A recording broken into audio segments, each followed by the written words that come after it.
taught us to look directly at suffering and its causes, and how to end suffering through our practice. Always bringing us back to the Four Noble Truths: dukkha, samudaya, nirodha, magga.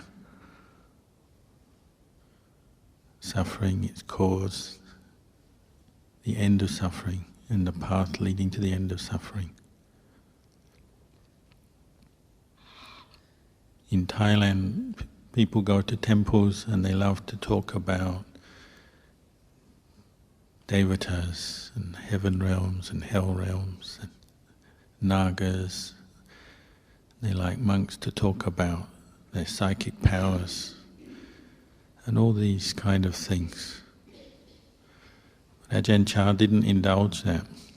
He wouldn't give them what they wanted when they wanted to hear about that. He would talk more directly about our minds, where we suffer and why.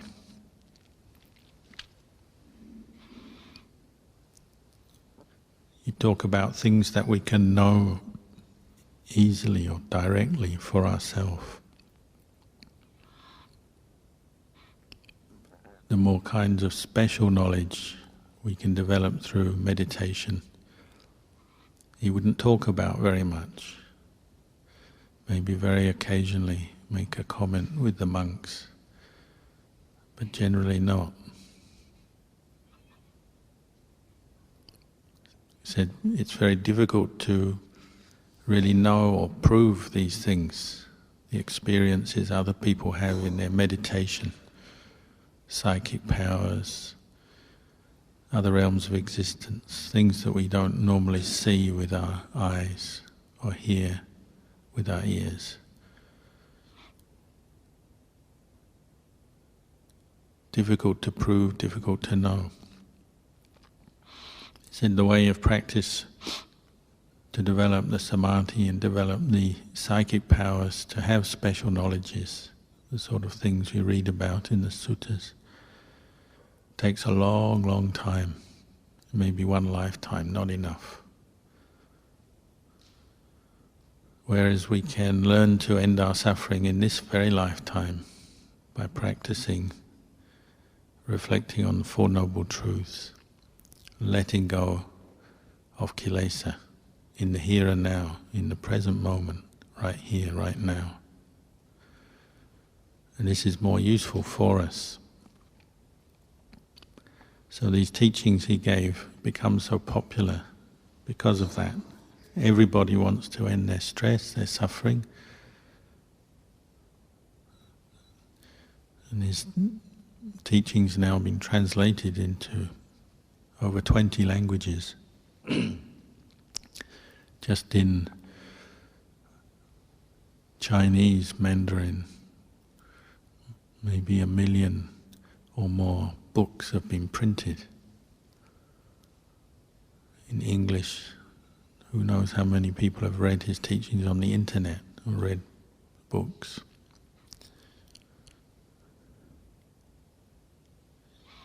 He's always bringing us back to the experience of this heart and mind in the present moment.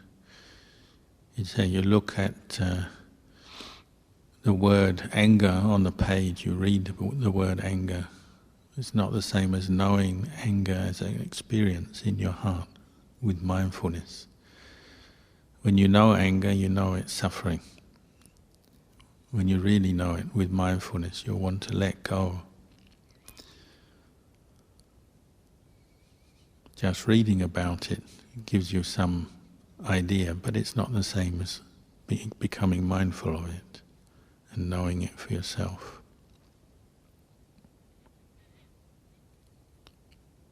So he's always directing his students to practice bringing up mindfulness. He'd send the monks away to their huts and say, go and put more effort into your practice. Putting effort into the practice means more sitting, more walking, bringing up mindfulness. And with mindfulness you can look and see and understand the Dhamma. And the first noble truth, dukkha. We can't really comprehend or understand dukkha unless we bring up mindfulness. When we have dukkha, we know we're suffering maybe, we sense it, but we don't see suffering as a noble truth yet. We just are caught up into it with that sense of self, my suffering, I'm angry, I'm afraid, I'm worried. It's only when we establish mindfulness we can see suffering for what it is.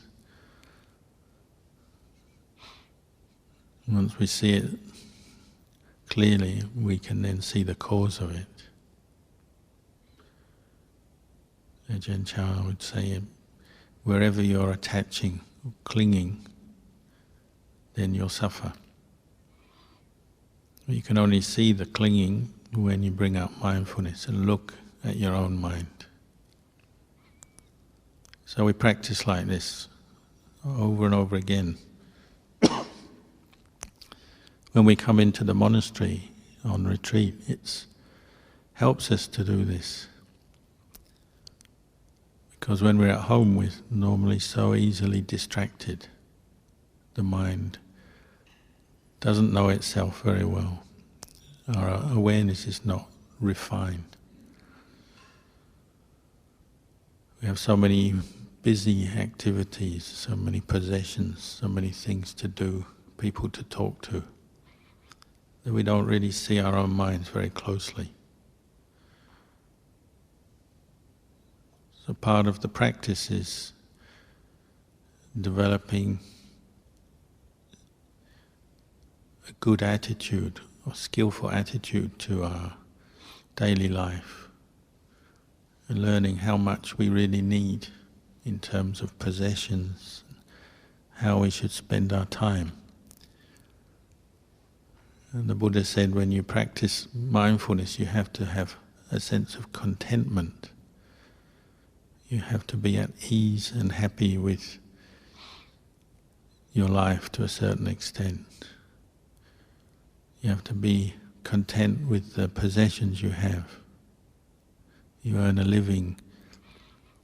You have to earn a living in a way that doesn't harm other people, exploit other people.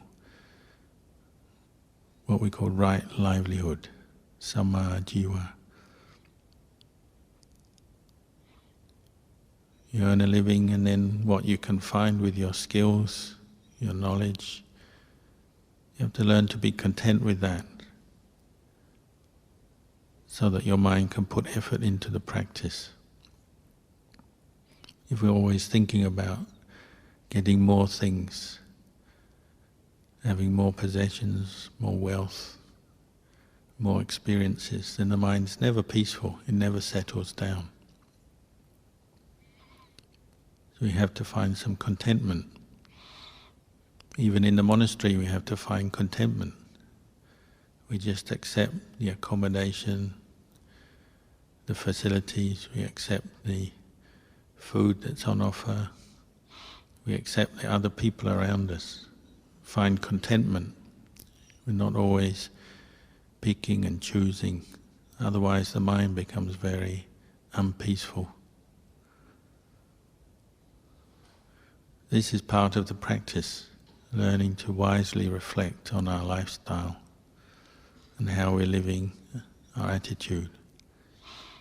Otherwise, if we don't do this, we become like spoilt children, always wanting more, never content, never satisfied.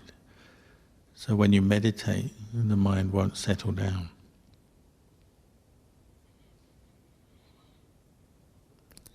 So we listen to Dhamma to help give us ideas how to practice.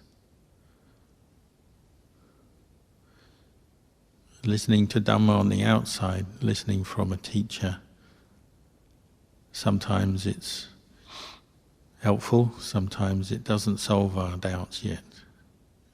The Dhamma talk might be quite general. So Ajahn Chah said, you also have to learn to give yourself a Dhamma talk. Teach the Dhamma to yourself.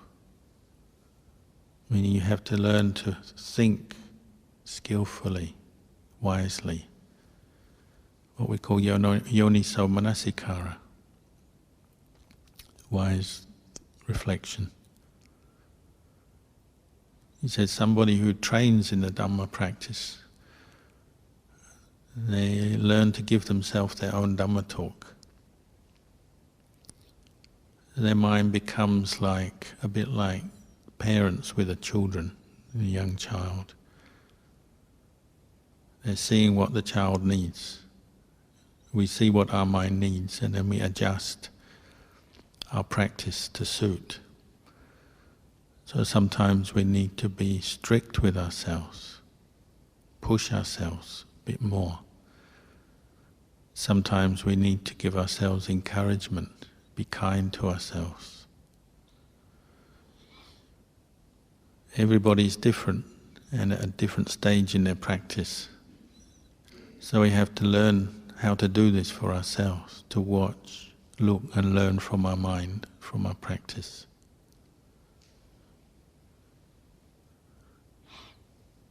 Ajahn Chah said he would do this when you come into the monastery. He said, I won't spoil you. Teaching the Dhamma doesn't mean spoiling people, just giving what they want. The word in Thai they use is toraman. Sometimes they translate this as torture.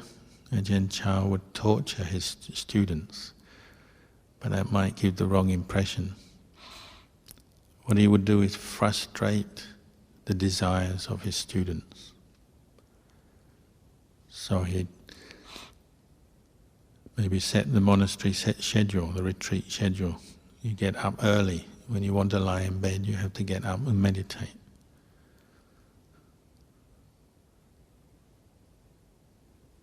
When you want to talk, you have to be silent. Or even some monks that didn't want to talk, and he'd make them get up and give a Dhamma talk. He would frustrate people's desires as a way of getting them to see their desires, their attachment, the cause of suffering. But he'd encourage us to do this for ourselves. We have to look and see what we need, where we need to be stronger, more disciplined, where we need to relax. As we practice, we find our mind tends towards either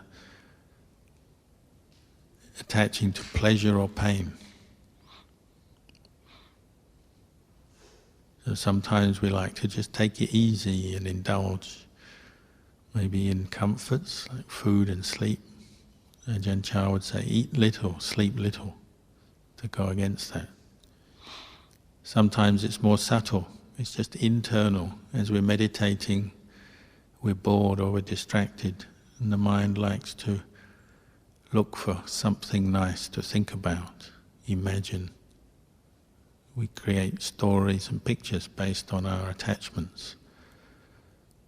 So we like to imagine, say, nice food, nice things. Perhaps the most disturbing is sensual desire or sexual desire.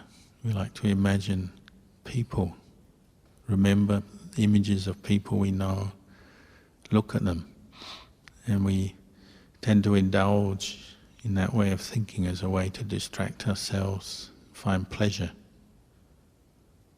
So we have to find skillful means to cut off the tendency and see through that. If you find yourself attracted to someone, usually it's the opposite sex. You question, look more deeply. What you're looking at, what you're attached to or attracted to.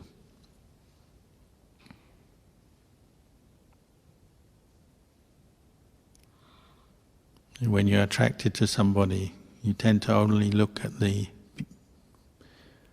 beautiful parts, the bits you like.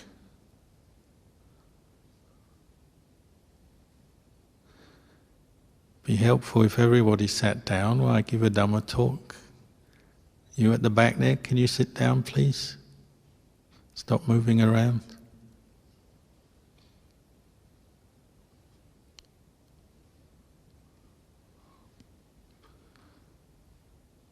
When we practice the Supakamatan, we're looking at the human body, but we're looking at it in its whole. When you're attracted to something, you just see the part you like. Maybe the hair, the skin, the shape, the form. But we don't look at the parts we don't like. So we miss out.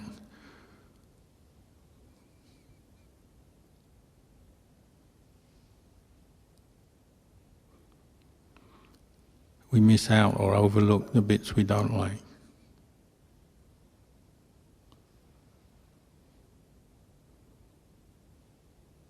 We don't look inside under the skin, to the blood, the bones, the flesh. We don't look at the phlegm, the snot, and so on. So when you're meditating and you get caught into an image that attracts you, arouses desire, he said, look at these different body parts. Run through the 32 parts of the body.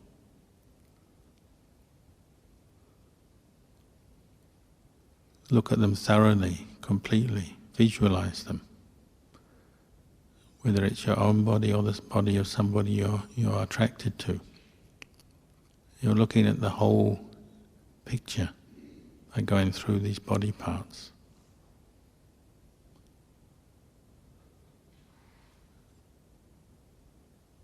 What this does is help to calm the mind down, cool the mind down when it's stirred up with desire. Maybe the desire that we have in the mind, we start to see it's only that much. The thing we desire is only that much, because we now see the full picture. We have to reflect wisely, skillfully to do this. Sometimes we just bring up visual images of the body, the different body parts. Sometimes we use our imagination. Imagine somebody you're attracted to, imagine what they look like in 10, 20, 30 years' time. We all get older.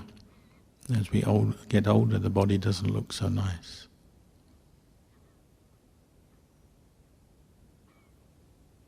When we have an idea of romance or sensual desire, we generally have that sense of liking or loving the whole thing. But when you contemplate like this, from part to part, you analyze, you separate out the parts, you realize it's not true, it's a delusion.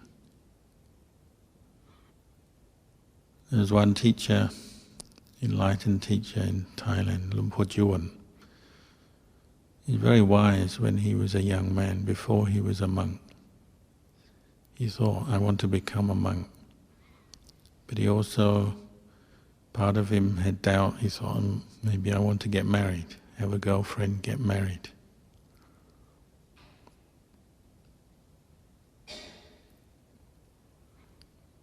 There was one girl in the village that he was particularly attracted to.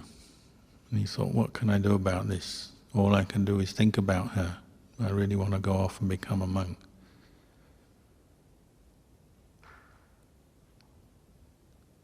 So in those days, northeast Thailand, very poor, so they didn't have toilets in their houses. In the morning, people would go off to work, and before they go to work, they would go off into the forest to a spot, and they would go to the toilet amongst the bushes. So Ajahn Juan, he had this one girl he was falling for. He thought he'd follow her one day. She went into the bushes. When she'd finished and gone off, he thought he'd go and have a look at her excrement. The first time he did it, he went in, there's nothing there. A pig had come along and eaten it all up. So another day he waited, did it again, followed her, and when she'd gone off, he went and looked at her excrement, and it was full of worms, parasites. In those days, many of the villagers had parasites. The healthcare hygiene wasn't so good. He said to himself, if I love her, then I must love everything about her. But do I love this? No. He's very smart. So in the end he went off and became a monk, and became enlightened. Sometimes this is how we teach ourselves, teach the mind.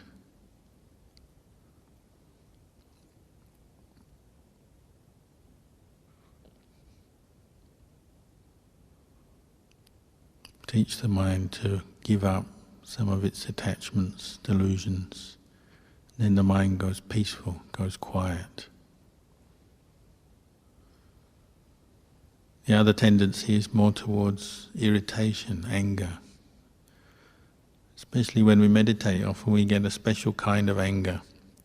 We get angry with other people as we're trying to quieten our mind. We get angry because people disturb us, irritate us, making noise, doing things. When we keep the precepts, sometimes we get angry with people who don't keep the precepts. When we do dana, we get angry with people who don't do dana. It's a special kind of anger for meditators and practitioners. Ajahn Chah used to say you have to practice a lot of Brahmaviharas, metta, karuna, mudita, upekkha, towards others. You don't wait until other people are making you angry, or you're in some situation when you're angry. You do it first.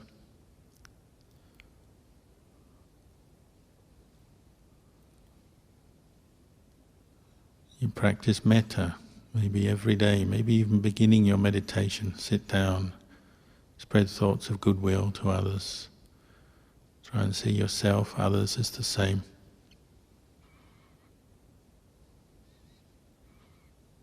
Or if you see somebody suffering, or see the suffering in others, you hear about them, you see them develop karuna, compassion, that wish for them to overcome their suffering. In mudita, focus your mind on the good in others, the good things they do, their good qualities, the happiness of others. Or sometimes we encounter people suffering and we can't do anything about it, so we contemplate upekkha. Everybody is the owner of their karma, born of their karma. You practice these 4 Brahmaviharas until they become a habit of mind. Until it's normal for you to see with kindness, to think with compassion, to have joy at the success of others, and so on. Until it's a habit, until it's quite normal for you to think like that. Then you won't hold on to anger in your mind, to yourself, to others. Sometimes we get angry with ourselves because our mind is not peaceful. So we develop metta towards ourselves. Sometimes it's towards other people. As we practice like this, then the mind calms down. It becomes brighter.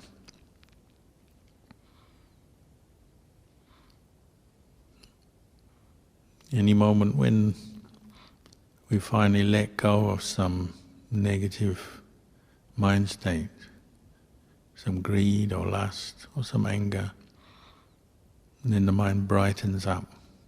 So they say like the moon coming out from behind the clouds. The mind brightens.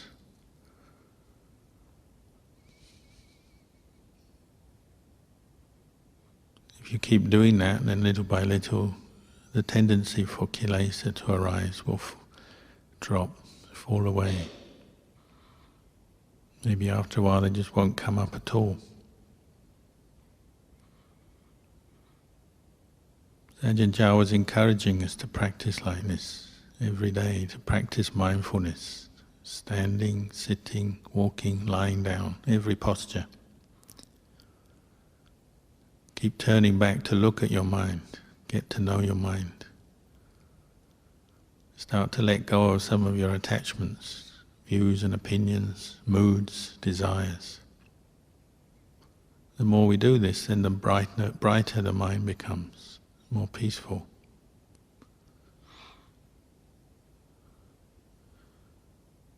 Sometimes we're stubborn. We don't want to give things up. We're so used to it. Sometimes we don't even see our attachments.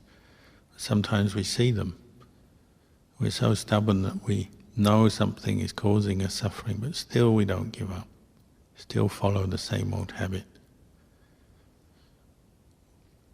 We've invested so much energy, so much time in these habits and kilesas that we're not yet ready to give them up. We have to keep looking at the suffering that they cause. When you're attached to the body, you identify with your body, just really think about it. In the end, what does the body give you? It brings you aches and pains, illness, old age, sickness and death. Ajahn Chah said, when you notice yourself identifying and attaching to your body or somebody else's body, look carefully. In the end, you'll see it just betrays you. He said it's like a friend who you trusted and one day they just let you down. They deceive you or trick you. Our body is like this. We keep running after it, looking for pleasure, and eventually it gives up on us, lets us down.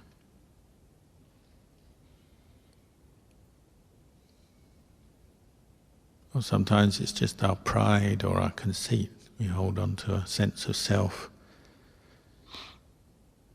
We have our sense of who we are, what we know, who we are, our status, our position. Again, these things are impermanent. One day they let us down, they don't last forever. Either we learn through the practice to let go, or we end up suffering because of them, because of our attachment.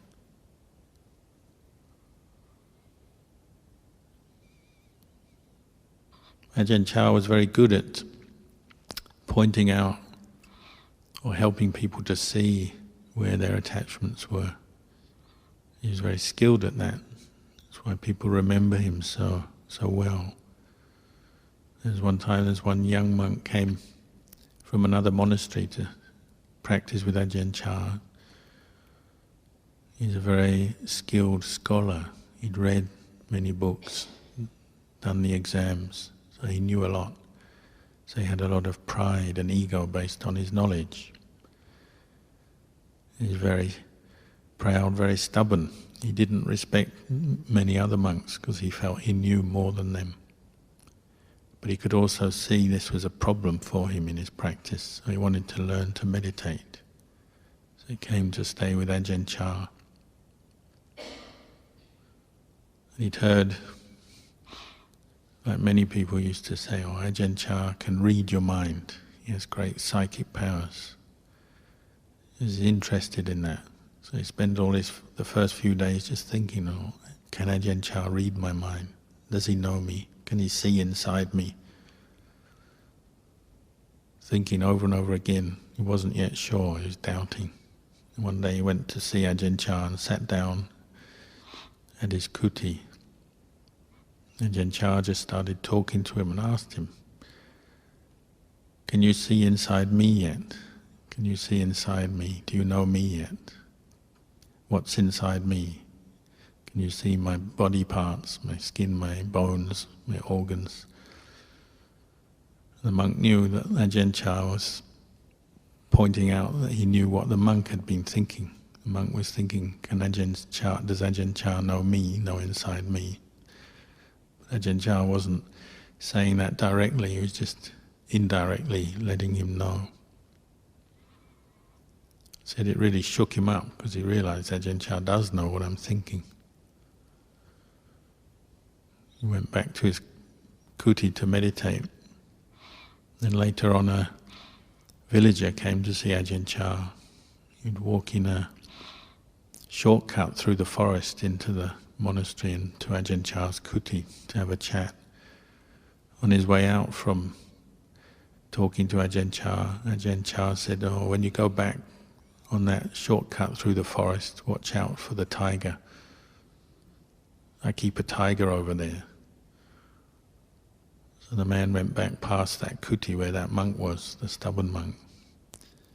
And he was on his guard, looking around, where's the tiger? Ajahn Chah's tiger. And he couldn't see one, so he's walking back and forth all around the kuti, looking for the tiger. And the monk was inside the kuti, saw this layman walking around, back and forth, back and forth. So he came down, asked him, "What are you looking for?" He said, "Oh, Ajahn Chah said he keeps a tiger over here. I was looking to see where it is. Can't find it." So he gave up and went home. And the monk was left standing there saying, I know there's no tiger around here. Ajahn Chah must have been meaning me. What's a tiger? Tiger means somebody with sharp claws. Somebody who likes to argue, somebody who's very aggressive. So he realized, Ajahn Chah was comparing him with a tiger. Ajahn Chah hadn't said anything to him, but he realized he was teaching him. So he thought, I've got to learn to be more humble. So that was his first teaching from Ajahn Chah, and it helped him to settle down in the monastery and to put his mind into the practice to learn. When we come to practice, we're full of views and opinions, our ego, and this gets in the way. It doesn't let the mind settle down. Instead of bringing up mindfulness of the breath, we're thinking about things, what we know, what we think is right and wrong, judging ourselves, judging other people.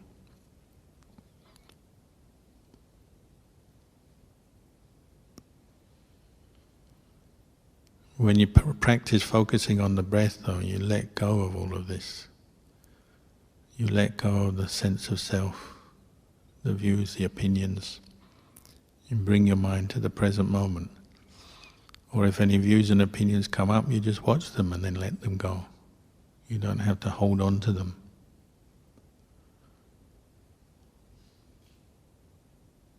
You keep coming back to the present moment when you're standing, sitting, walking, lying down. And this is the way you can end the suffering in your mind.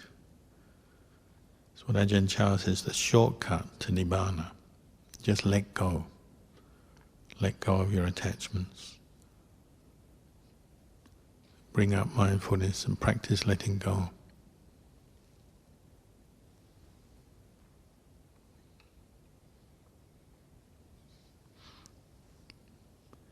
So we have some time left for sitting meditation. You can practice quietly till we hear the bell.